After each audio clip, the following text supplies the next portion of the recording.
Nashchuskia.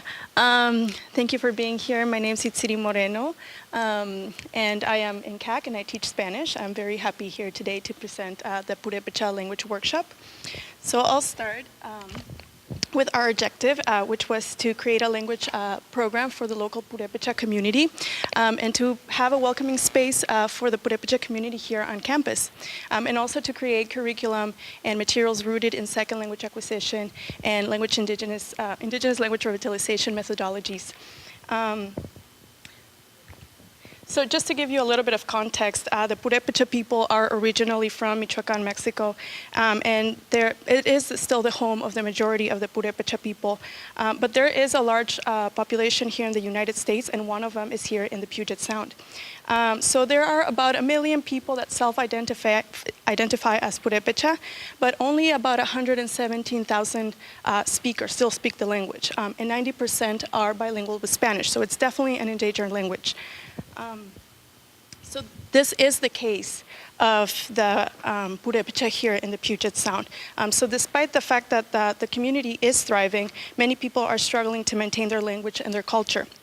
The collective, our community partner, Ireta Purepecha, they are individuals that saw the need to recover these roots, and they've been working towards this goal for the past decade or so.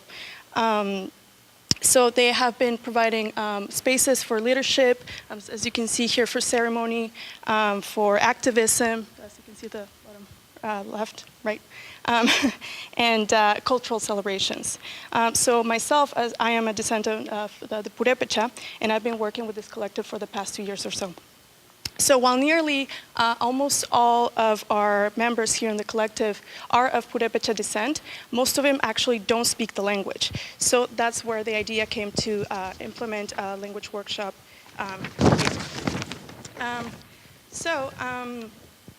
So we wanted to do this basically for the members of the collective, but also for anyone else that would want to attend.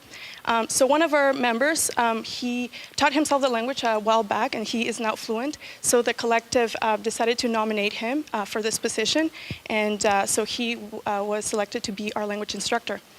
So I began working with Carlos, and we started assessing the needs of the community to create basic curriculum and materials for the workshop.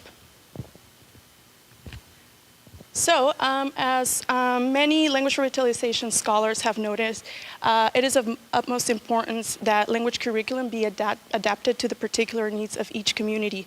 So after surveying the members in our collective, we determined that the number one priority for them was to be able to communicate with family members who are first language Purepecha. So taking this into account, we created 9 workshops which focus on basic communication skills that could be applied to real-world situations.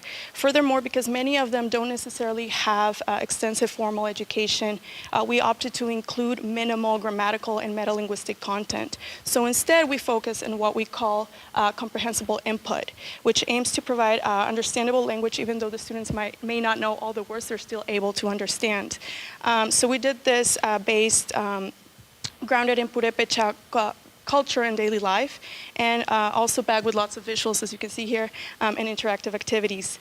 So this has been shown in second language acquisition research to be an effective way to help learners acquire language implicitly without having high levels of metalinguistic instruction. So another key component here is for the workshop was that Antonio Flores Quinn. So he is the coordinator and co-founder of Ireta Purepecha, and he is a native speaker. So he provided us with both linguistic and cultural guidance. Linguistically, he helped us with pronunciation and structure and vocabulary and things like that. But beyond that, he was just a fantastic resource because he was able to connect language and culture and everything that relates to Purepecha thought, cosmology, and tradition. So we're very grateful for his time and definitely his wisdom. We're also very grateful for the SIAS program that provided us the funding for the instructor, and as well as here the UWT and CAC for providing us the space to hold the workshop here on campus. So just to wrap up, Moving forward, we hope to continue having this workshop here. As this was our first time doing it and working together, it was definitely a learning experience.